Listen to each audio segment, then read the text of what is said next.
테슬라에 투자한 상학개미들이 바들바들 떨고 있습니다. 바로 일론 머스크 CEO의 오너 리스크 때문인데요. 최근 머스크가 아메리카당 창당을 공식화하면서 도널드 트럼프 대통령과 갈등이 심화되고 있습니다. 매니저님, 어떻게 된 일일까요? 네, 머스크가 최근 아메리카당이라는 제3당을 만들겠다 선언했습니다. 네. 저희가 지난번에도 언급했듯이 트럼프 대통령은 부유층 감세, 국방 이민 예산 확대, 전기차 보조금 폐지 같은 정책을 내세웠는데요. 이에 머스크는 트럼프의 정책 방향에 반기를 내며 양당 체제 한계를 비판하고 새로운 정치 선택지를 제시하겠다며 창당을 결심한 겁니다.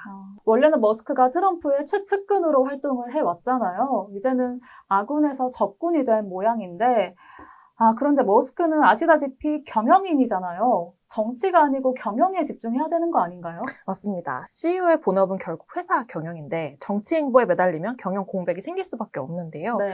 단기적으로는 투자자 신뢰 하락, 주가 급락으로 이어지고 장기적으로는 테슬라의 기술 혁신 동력이 약해질 수도 있고요. 또 정치권과의 마찰로 규제 리스크도 커질 수가 있습니다. 네, 실제로 이렇게 정치 이슈가 불거질 때마다 테슬라 주가가 많이 출렁였는데요. 이번엔 어느 정도 하락했을까요? 네, 신당 창당을 공식화한 직후인 7일 테슬라 주가는 하루 만에 6.79% 하락했습니다. 네. 장중에는 8% 넘게 빠지기도 했고요. 시총으로 따지면 하루 만에 약 1,500억 달러, 우리 돈으로 205조 원이 증발할 셈입니다. 투자자 입장에서는 굉장히 충격적인 소식일 것 같은데요. 네, 그렇습니다. 글로벌 금융사 웨드부시 증권의 글로벌 리서치 책임자 댄 아이브스는 지금은 테슬라의 중요한 전환기인데 머스크가 정치에 매몰되는 건 투자자들이 원치 않는 방향이라고 강하게 비판했습니다. 네. 뉴욕타임즈도 머스크의 정치 참여가 예전에는 기업 이미지에 도움이 됐지만 지금은 오히려 부정적 요인이라고 지적했습니다. 네. 그럼 이런 오너 리스크는 대체 왜 발생하는 걸까요? 오너 리스크는 오너의 부적절한 행동, 경영 실패, 내부 견제 미흡 등 복합적인 요인에서 발생하는데요. 네. 머스크의 경우 지나친 개인 중심 경영과 정치 활동뿐 아니라 X, 오픈 AI 등 여러 이슈에 동시에 관여하면서 테슬라 경영에 집중하지 못하고 있다는 비판이 있습니다. 맞습니다. 게다가 또 테슬라가요, 저가형 모델 생산에 또 차질을 빚고 있는 그런 모습이 보이더라고요. 맞습니다. 테슬라는 올해 상반기 안에 3만 달러 이하 저가 전기차 생산 예고했지만 7월이 된 지금까지 구체적인 발표가 없습니다. 일정 지연 우려가 커지면서 실적 부진, 주가 하락으로 이어지고 있습니다. 소비자 반응도 좋지 않다고 들었습니다. 네, 미국 성인 중 무려 67%가 머스크 때문에 테슬라를 사지 않겠다고 답을 했을 정도인데요. 머스크의 발언과 정치 성향이 유럽 등 주요 시장에서도 반감으로 이어졌고요. 그 결과 브랜드 이미지도 크게 훼손됐습니다. 그럼 이 오너 리스크 어떻게 대응하면 될지 궁금한데 이 정치만 안 하면 되지 않을까요?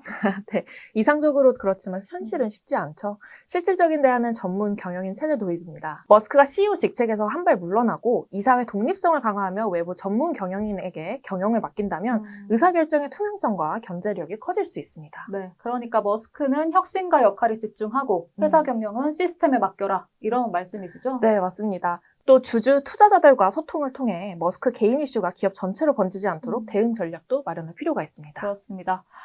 근데 이런 오너 리스크 해외뿐만 아니라 국내에서도 꽤 있었죠.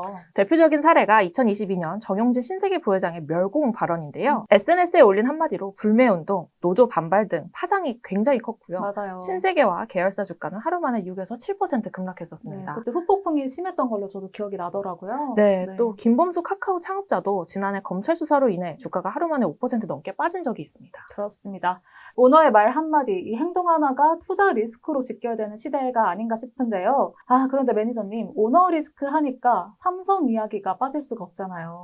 네, 삼성 얘기는 너무 많아서요. 따로 챕터를 나눴습니다. 네. 이재용 삼성전자 회장은 지난 10년간 국정농단, 경영권 불법 승계, 삼성 바이오로직스 분식 회계 등 사법 리스크에 시달려왔습니다. 네, 저도 실제로 이재용 회장의 법정 출석 장면을 눈앞에서 본 적이 있는데요. 그 외에도 뉴스에서 워낙 많이 또 보여지기도 했고요. 회사 입장에서도 그 시기에 경영 공백이 좀 많이 컸을 것 같아요. 네, 이 회장이 수감되거나 재판에 집중하던 시기 삼성전자 내부에서는 경영 공백에 대한 우려가 나왔고요. 네. 실제로 주요 의사결정이 지연되거나 책임 경영이 약화됐다는 평가도 있습니다. 네. 이 회장의 법정 리스크가 부각될 때마다 삼성전자 주가도 빠르게 반응했었는데요. 하루 만에 큰 폭으로 급락한 사례도 여러 번 있었습니다. 네. 그런데 올 초였죠. 2월에 2심 재판에서 무죄가 나왔습니다. 이 사법 리스크는 어느 정도 해소가 된 걸로 보이는데요. 네, 그렇습니다. 불법 승계 의혹에 대해 2심에서 무죄 판결이 나오면서 법적 불확실성은 많이 해소된 상황입니다. 하지만 리더십 회복과 혁신, 글로벌 경쟁력 강화 등 삼성이 당면한 과제는 여전히 남아 있습니다. 네, 그렇다면 반대로요. 이 오너 리스크를 성공적으로 극복한 기업 사례도 있을까요? 네, 대표적으로는 애플, 아마존, 도요타를 꼽을 수 있습니다. 먼저 애플은 스티브 잡스 퇴진 이후 전문 경영인 체제로 전환하면서 오너 리스크를 최소화했습니다. 이사회와 경영진 역할을 명확히 분리하고 내부 통제 시스템도 강화해 혁신과 안정 두 마리 토끼를 모두 잡았었죠. 아마존도 마찬가지인데요. 네. 제프 베조스가 CEO에서 물러나고 이사회 의장 역할에 집중하면서 경영은 전문가에게 맡겼습니다. 그 결과 안정성과 성장성을 동시에 확보할 수 있었습니다. 네. 근데 도요타는 오너 일가 비중이 좀 높은 회사잖아요. 네, 맞습니다. 하지만 이사회 내 사회 이사 비중을 높이고 리스크 관리 조직을 따로 운영해 투명성을 높였습니다. 2010년 대규모 리콜 사태 이후 네. 외부 전문가 중심의 위기관리 체계를 도입하면서 브랜드 신뢰도와 회복력을 높인 것으로 평가받고 있습니다. 그럼 저희가 다시 테슬라 이야기로 넘어가서요.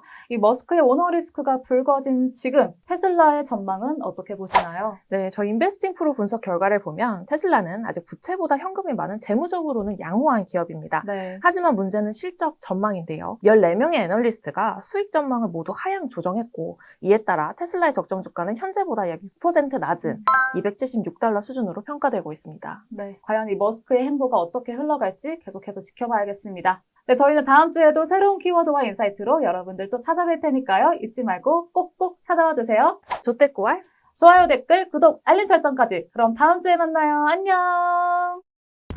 어떤 주식을 사야 할지 고민되시나요? 유명 투자자들의 포트폴리오부터 적정 주가까지 단 1초 만에 확인할 수 있는 AI 분석을 통해 수익 가능성이 높은 종목도 추천해주는 고정 댓글에 할인 쿠폰 링크까지 주식 고수가 되고 싶은 분들은 지금 당장 인베스팅 프로를 구독하세요.